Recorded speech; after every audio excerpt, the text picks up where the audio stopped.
Hi, this is Rabbi Shais Taub. This morning, I just got up from Shivah, the traditional 7-day mourning period after the passing of my father. I have a video that I made December 2021, so exactly 3 years ago, of my father and I in this very room, the SoulWords podcast studio, having a conversation. And I never released it to the public, but I just spoke to my mother, may she be well, and asked her if she felt it was an appropriate thing to release it. She said yes. And so I'm going to share with you this conversation I had with my father, which gives you a glimpse into who he was and his personality and his areas of interest. It's a very precious video because he was 90 when he passed away, so he would have been around 87. Close to 88 when he recorded this conversation. So you get the full age and wisdom of my father, but this video is recorded before any cognitive issues that he may have struggled with in the very last days. So you really get his full personality, and I hope that it will be meaningful to you. And those of you who know me and follow my work will surely have insight when you see my father and realize how much of him is in me. Okay, here's the conversation. Hi, how are you doing? Hello. Okay. Good, how are you? Baruch Hashem. Very Baruch good. Hashem. Okay. Can you tell us the story of the Lüscher color test? The Lüscher color test. Yeah. Which story do you want to know about that? You want to know about the my classic story about that's not red? That's not red, yeah. That's the story I want to know. Okay. This was in the 60s. And they were doing the New Schools Exchange newsletter and open schools and all that kind of stuff. And they were trying out very new kinds of learning, ways of teaching and learning.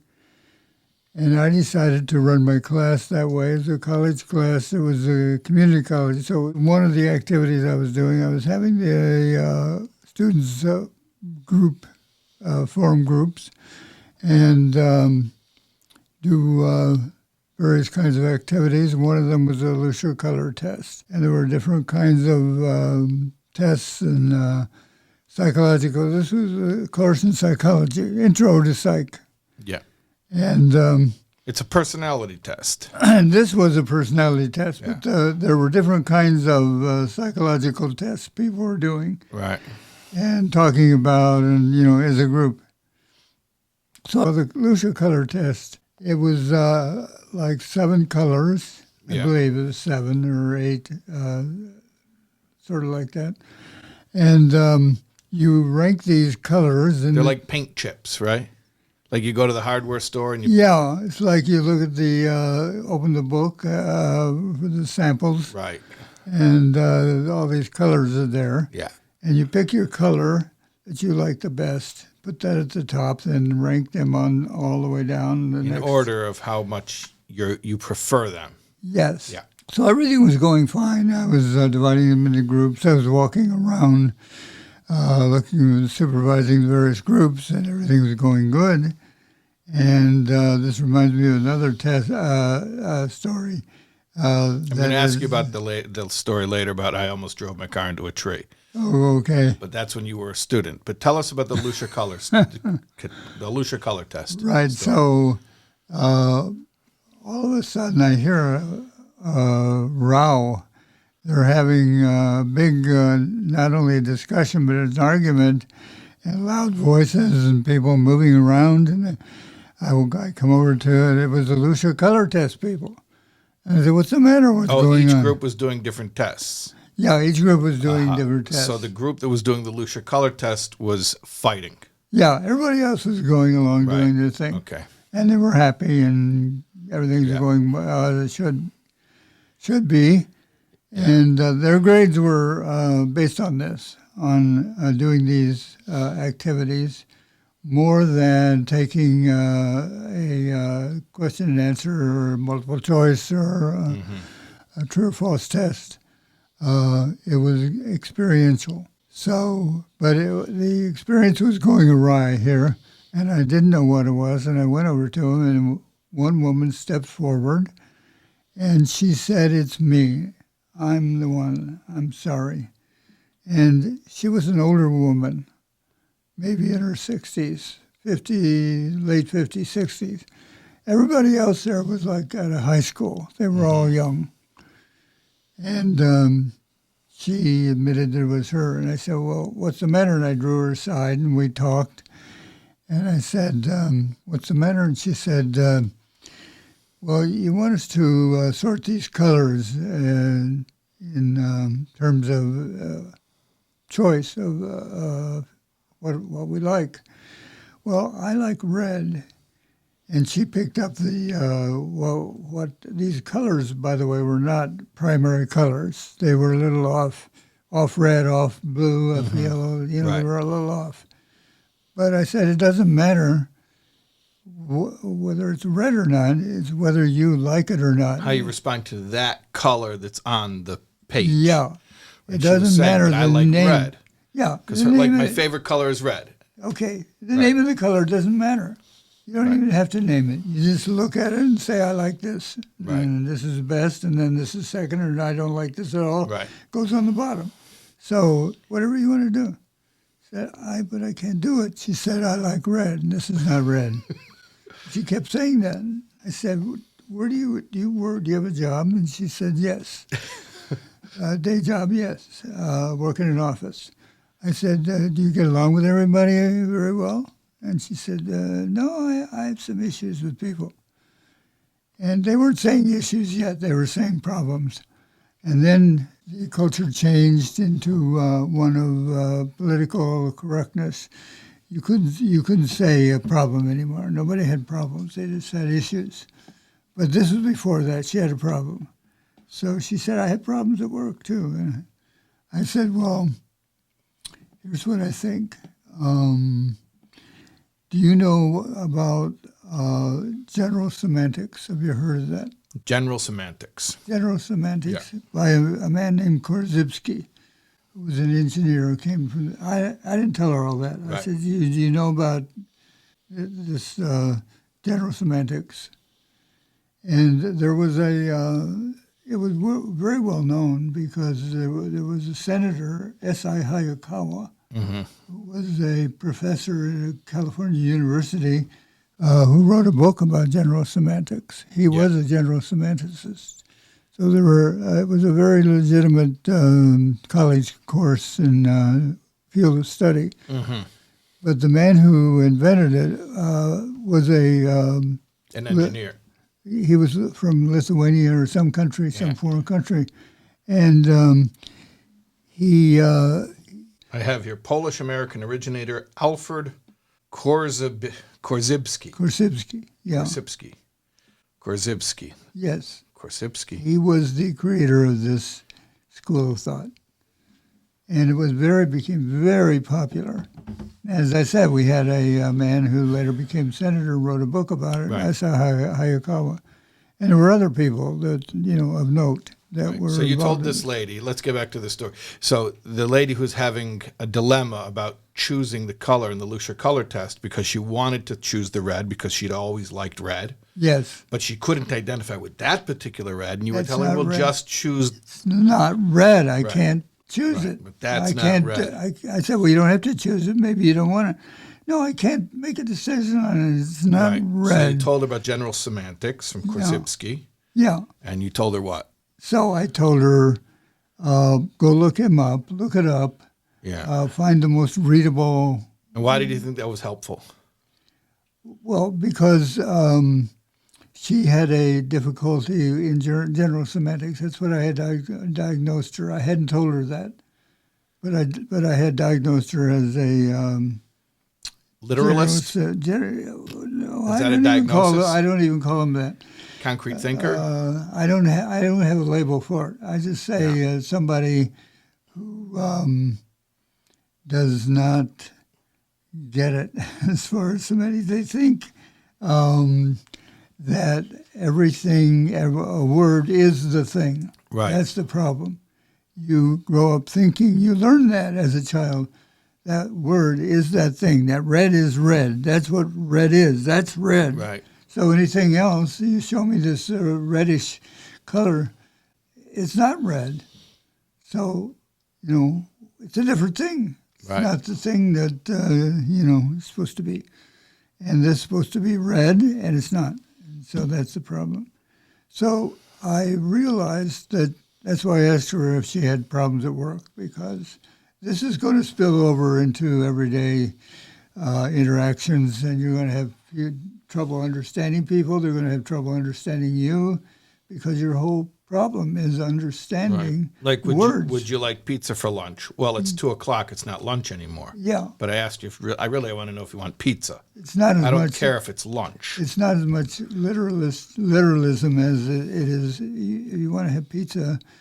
Well, you could go with a lunch, a literal thing, but the word pizza itself would throw her. Right. And if you, But that's deep dish pizza. That's not pizza. yeah, Deep dish pizza is not pizza. That's why it's not called pizza. deep dish. Right. Right. You asked me if I want pizza. That's not pizza. That's So deep dish you pizza. can see the kinds of arguments you could be getting into. Yeah. Just over everyday things at work and just socially, every way. So she did that. She went and studied the. And it changed her life. And she stopped getting into fights. She started changing her dress. She had a kind of a schoolmarm attire when she was. Wow, it sounds like a movie. It was sort of like a movie. You're not making this up? No, she had grayish hair and she had it back in a bun, and she was. She changed her whole persona after she learned general now semantics. she came to class with her hair down, and she had on snappier clothes, and she changed her whole life. Do you know why I often tell the Lüscher color test story? Why? Because when I'm teaching spiritual concepts, a lot of times people concretize the terminology. Yes. There's a lot of Hasidic terminology Yes. that describes various levels of Yes. worlds or various levels of the soul. Right. And when people have seen those terms used in a context, in one source, they get very Right. fixated on that being the way Right. that term should be Right. used all the time. As you see, by the way, as you know, this is a very common dilemma that people go through. A lot of people grow up, become adults, and maybe live their whole life that way without having that corrected, where they have this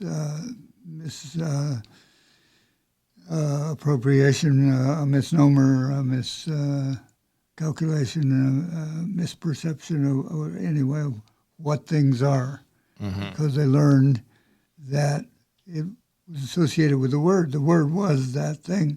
Mm-hmm. And it may have been correct in that immediate context. Yes.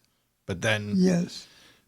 they are caught off guard when they're confronted with that same word in a different Right. context. Yeah. Like if you're a little 7-year-old and you hear a 4-year-old, 5-year-old, you hear a teacher holds up an apple and said, "This is red." Right. So the classic example where people will get, in my line of work, where people get tripped up is Tanya. Behind you is the map of Tanya. Oh, yeah. So in Tanya, one of the main points is that there are levushay hanefesh, which means garments of the soul, and those are the behaviors which you can control through exercising free choice. And then there's the koiches hanefesh, the soul's capacities, cognitive capacities and emotional capacities, which are hardwired and they're much harder to control by free will. So Tanya says to focus on the former, not the latter. At any rate, at one point it uses a term mahus hanefesh. It says that the cognition and the emotions of the soul, being the mahus hanefesh, the essence of the soul, are beyond our access to change at will, at least directly. But elsewhere, this from the Alter Rebbe himself in Torah, he says that the soul is simple, reflective of the simple oneness of God, and it has no form or description, not even the form or description of the cognitive or emotional faculties.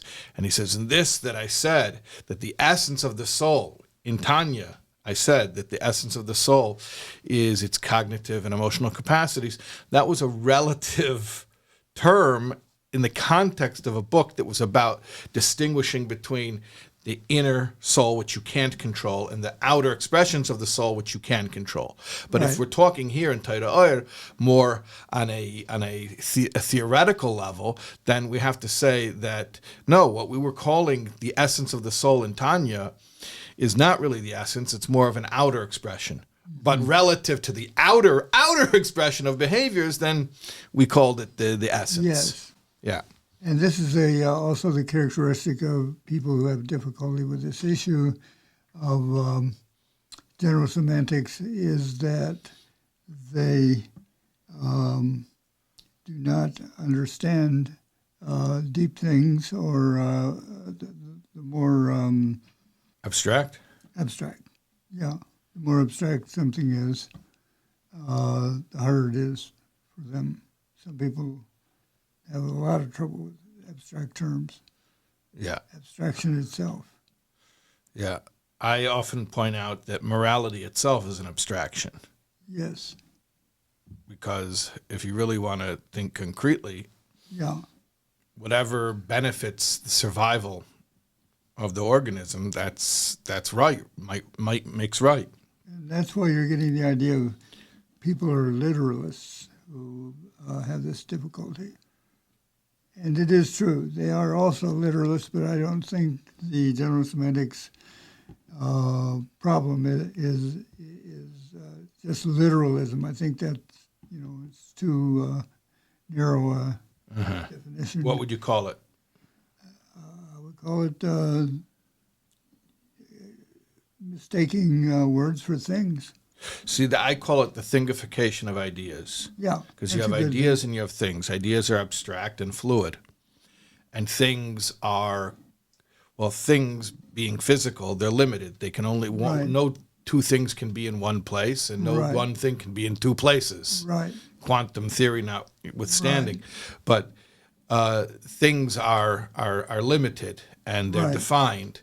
Ideas are undefined, and an idea can be in two places at the same time. An idea can be in two brains at the same time. But the cookie, if one stomach has the cookie, the other stomach can't have that same cookie. Right. So when people treat ideas in a concrete way, I call it the thingification of ideas. Yes. Where, for instance, let's say a particular propagandist has defined a word as triggering a certain reaction. Mm-hmm. Once you use that one word, I know your whole ideology. Right. And I don't like it. Right. Yeah. Right. And that's how political discourse has become dumbed down. Yeah. Because people can't even use language without upsetting each other. Yeah. Yeah. That's why Korzybski, I think, called it general semantics. There's more than just semantics involved here. There's a whole way of mistaking the whole universe. Mm-hmm. This is very interesting. I'm glad we got this little podcast recorded. Okay. And I'm sure it will stimulate some abstract thinking. I hope so. I hope they don't thingify your. Yeah, I think that this podcast is a whole definition and meaning of. That's often the occupational hazard of saying anything meaningful, is that people will be upset and they say, "Well, why didn't you say such and such?" Yeah. And my response is always, "I didn't know that this was supposed to be the end all and be all codification of this subject." Right. No, but you said that this is what the subject is. No, I never purported that I'm giving you an exhaustive treatment of this entire subject. Right. I was just talking about it. So then I've got one. I've got one of these people that thingifies things. Yeah, what do you do? Words. Tell them to read general semantics? Yeah. Okay. What's the story about the personality test? I think it's not the personality test per se. It's this whole gamut of But doing there's a particular story. Huh? There's a particular story. You had taken a personality test. The class had taken a personality test on a Friday. And now it was Monday morning, and you were waiting to get your results from your personality test. In order to be able to administer the test, you had to give the test to each other. So you were waiting Monday morning to get your results, and somebody, one of the students says, this whole weekend I was so nervous about. Oh, yeah, okay. Oh, this was in a class that I was in grad school. Yeah. And it was in the summer, and they were all teachers. It was a teachers program. So the teachers came to this class in the summer, mainly teachers. And can I say the name of the professor? Because he was famous, kind of. If he's famous, I guess so. If he's famous, He was, and he had a certain thing a way of saying things that I really enjoyed. And his name was T. Ernest Newland. Ernest Newland. Yeah, he taught educational psychology testing. So what was the story? So there were various tests, and he was having us take the test, and then you would get the results. And so you would analyze, the test. So that's the way he taught the course, how to take a test. You took the test, and then you learned from it. So this was a personality test that we all had to take, and it was questions about, do you have cherry red stools? Yeah, you remember that, yeah. That was a different test, by the way, than this one. Yeah. But, yes. And somebody was telling me, somebody who took this test, and he said, this is a crazy test. And that's one of the questions. And I said, oh, that is weird. And so anyway, this one, the students were sitting around talking about the test. And these students were teachers. These were school teachers. These were teachers. Who were taking a grad school class in the summer. And we were waiting for the class to begin. Right. Okay. And T. Ernest Newland, by the way, had a way of saying things. You liked his way of speaking. Yeah, because he would say, imagine the craziest thing you can. Oh, that's where that comes from? Yes. And he said, somebody's doing it right now. I've told this to my kids over and over again. Imagine the craziest thing in the world you can imagine. Not only has it happened, someone's doing it right now. Yes. Don't I say that all the time? And this comes from T. Ernest Newland? T. Ernest Newland, right. T or D? T. Okay, so tell the story. So T. Ernest Newland is shuffling papers in front of the class, organizing his lecture for the day. Yeah. And we're sitting around waiting. It's not time to begin yet, but he's getting ready. And he overhears this. One student say to the other, well, did you take that test? Yeah, that was awful. She said, I was so afraid of coming in today, this is Monday, and getting the results of this test. I thought of running my car off a cliff. I was so nervous about getting the results of my personality test that I thought about running my car off a cliff. Yeah. Right. T. Ernest Newland suddenly stops shuffling papers, looks up, looks at her in the eye and says, you don't need the results of this test.